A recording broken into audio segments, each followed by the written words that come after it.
अनि welcome back to my new video साथीभाइ दाइ दिदी सबैलाई। अनि अहिले चाहिँ गुड मर्निङ फ्रम तानसेन पनि है। यता हेर्न सक्नुहुन्छ हामी चाहिँ हिँड्छ यहाँ आएर बसेको थियौँ। त माथि तानसेन बजार हेर्न सक्नुहुन्छ हजुरहरू। यता तानसेन उता अलि मेन बजार छ, यो साइडमा अलिअलि छ। अनि मलाई चाहिँ एकदमै चिसोले समातिरहेछ। हिजो दिनभरि पानीमा भिजेर आज घाँटी खुली। अनि हामी चाहिँ अब यहाँदेखि बुटोल झर्ने भन्ने हो। यहाँदेखि पोखरा जान्छ, यतादेखि तानसेन बजार भने यतादेखि चाहिँ बुटोल हेर्न सक्नुहुन्छ। यहाँ माथि चाहिँ छ बजार। अहिले चाहिँ हामी यो प्रवास भन्ने ठाउँमा आइपुगेका छौँ होइन। यता हेर्न सक्नुहुन्छ रेस्टुरेन्ट। अनि यता अगाडि चाहिँ गोलोबेला एमी ब्याङ्क रहेछ। अनि तपाईँको यहाँनिर रहेछ लुम्बिनी मेडिकल कलेज। हेर्न सक्नुहुन्छ है, लुम्बिनी मेडिकल कलेज अस्थायी प्रहरी पोस्ट छ। भाइरल ठाउँ, भाइरल यो ठाउँ भाइरल छ कि यो ठाउँ खै। यो ठाउँ दामी छ नि त, यसो हेर्ने होला टक भिडियोहरू देखिरहेको हुन्छ कि बेला बेला।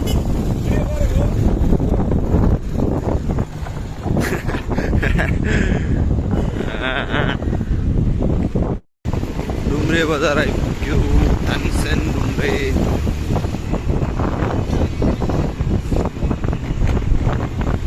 यहाँदेखि बुटोल अझै 22-23 किलोमिटर रहेछ। हेर्न सक्नुहुन्छ यो डुम्रेभन्दा अगाडि चाहिँ यस्तो डेन्जर पनि छ, पहिरोको रस्ता क्षेत्र। लुम्बिनी प्रोभिन्स जुस्मा खोला पुल चढ्दैछ। ल अहिले चाहिँ हामी यो भुतखोला झरनामा आइपुग्यौँ। यहाँ हेर्न सक्नुहुन्छ है, एकदमै फेमस भुतखोला। यहाँ चाहिँ हाम्रो धेरैजना मान्छे पनि बितिसक्नु भएको यहाँ चाहिँ आएर यसमा डुबेर। ऊ यहाँ माथि त्यहाँ पौडी खेल्न जाने मै बित्दिने क्या।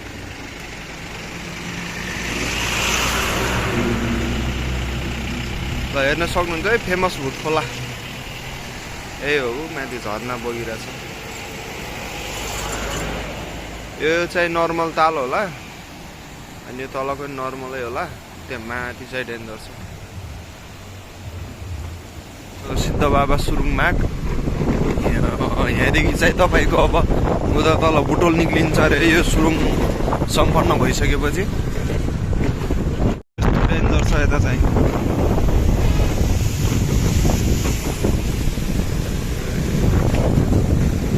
सुरुङ मागको एकदमै काम चलिरहेको यता चाहिँ।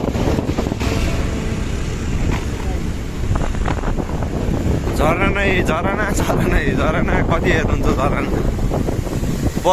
बाटो चाहिँ यस्तो डेन्जर छ। माथि एउटा ढुङ्गा जति बेला नि खस्न सक्छ। यहाँ चाहिँ एकदम निरन्तर तीव्र गतिमाथि हिँड्नुपर्ने हुन्छ। नभए जति बेला जे पनि हुनसक्छ। सिद्ध बाबा मन्दिर लिएर आइपुग्यौँ। अनि यतादेखि पनि सुरुङ मागको काम चलिरहेको रहेछ। जय सिद्ध बाबा, जय सिद्ध बाबा मन्दिर, जय जय जय जय। बुटोलमा प्रवेश गरिसकेका छौँ। बुटोल उपमहानगरपालिका भनेर हामीलाई स्वागत भइसकेको छ ब्यानरद्वारा। यता बुटोलमा आइसकेका छौँ। पनि हेर्न सक्नुहुन्छ। यो चाहिँ बुटोलको कुन चोक पर्यो भन्दाखेरि गोलपाक रहेछ। यो चाहिँ यता माथिदेखि तानसेन जाने हो। अनि यता उतादेखि चाहिँ बुटोल केबल कार।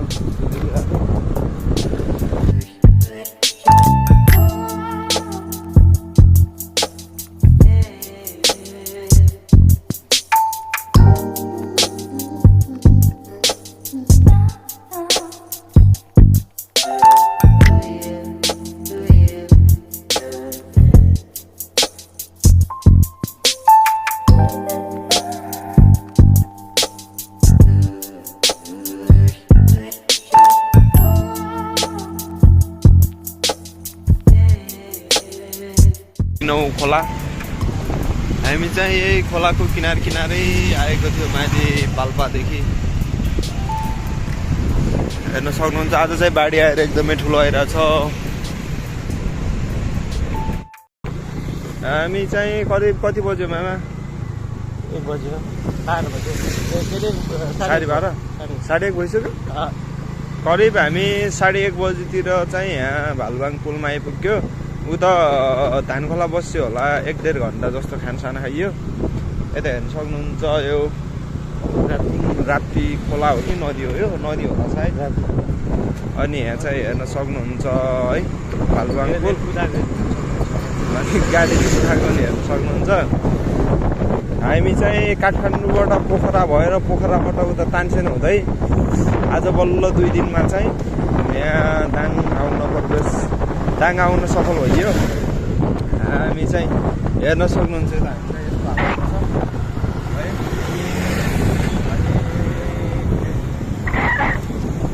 यहाँदेखि चाहिँ उतातिर दाहिने गयो भने प्युठान जान्छ, अनि दाब्रे गयो भने उता दाङ नेपालगञ्जको हुकुरतिर जान्छ है।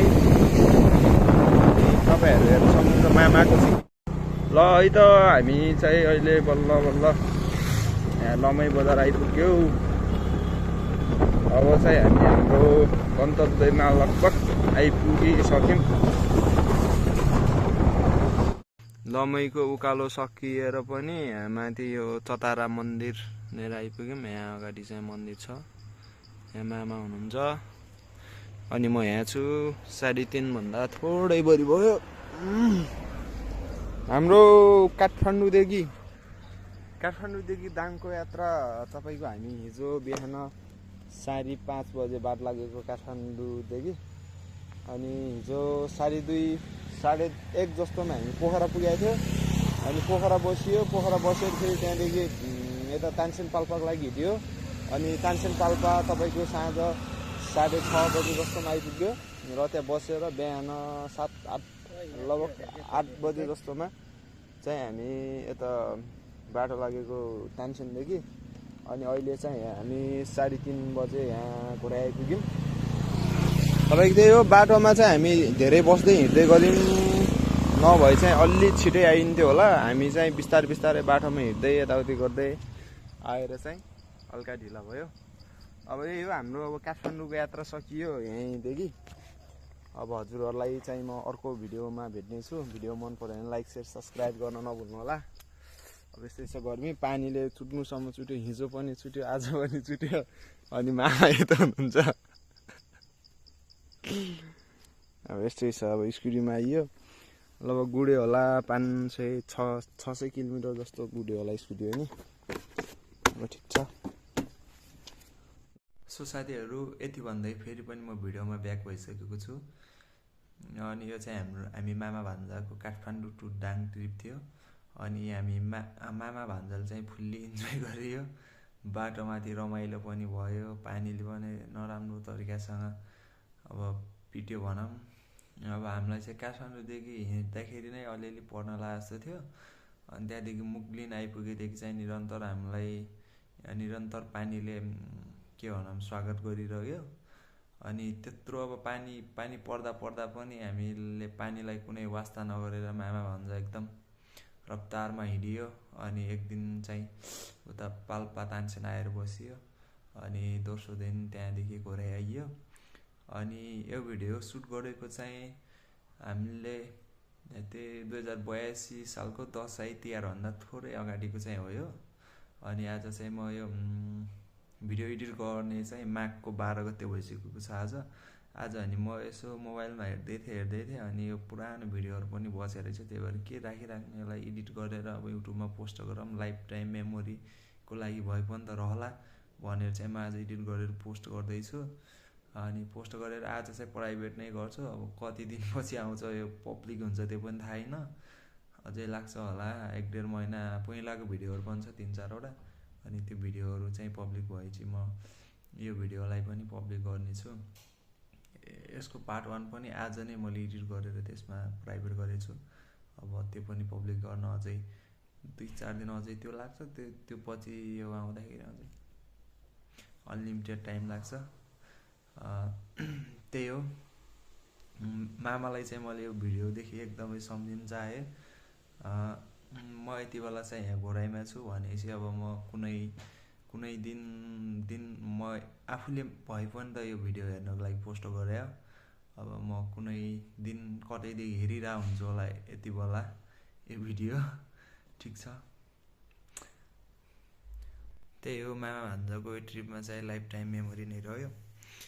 अनि त्यही हो, बाटो चाहिँ हजुरको सबै राम्रो नै छ। त्यही अलिकति बुटोलदेखि माथि भुतखोलासम्म चाहिँ अलिकति त्यहाँ कन्स्ट्रक्सनको काम भइरहेको कारणले अलिकति त्यहाँ चाहिँ त्यस्तै छ, नभए अन्त एकदमै राम्रो छ बाटो। अनि हाम्रो लागि चाहिँ यो बाटो पनि फर्स्ट टाइम थियो। अनि घुम्न पनि हुन्छ भनेर हामी चाहिँ उता चितवन नारायणघाट बुटोलको बाटो छोडेर चाहिँ पोखरा हुँदै जाम त नि भनेर सँगै आएको यतादेखि। भिडियोमा कता केही सुधार्नु पर्ने छ कमेन्ट गरिदिनु होला। अब फर्स्ट टाइम भएर खासै बोल्नलाई कम्फर्टेबल पनि छैन, अब के बोलिरहेको छु। अब भिडियो मन पर्यो भने त त्यही हो, अब लाइक सेयर सब्सक्राइब चाहिँ गरिदिनु होला। अब पर्दैन भने ठिकै छ। यहाँसम्म आएर भिडियो हेर्दै हुनुहुन्छ भने हजुरहरूलाई पनि धेरै धेरै धन्यवाद हेर्दैदेखि नै। ल म चाहिँ यति भन्दै आजको भिडियो यति इन गर्न चाहेँ। हस् त, बाई बाई, टेक केयर।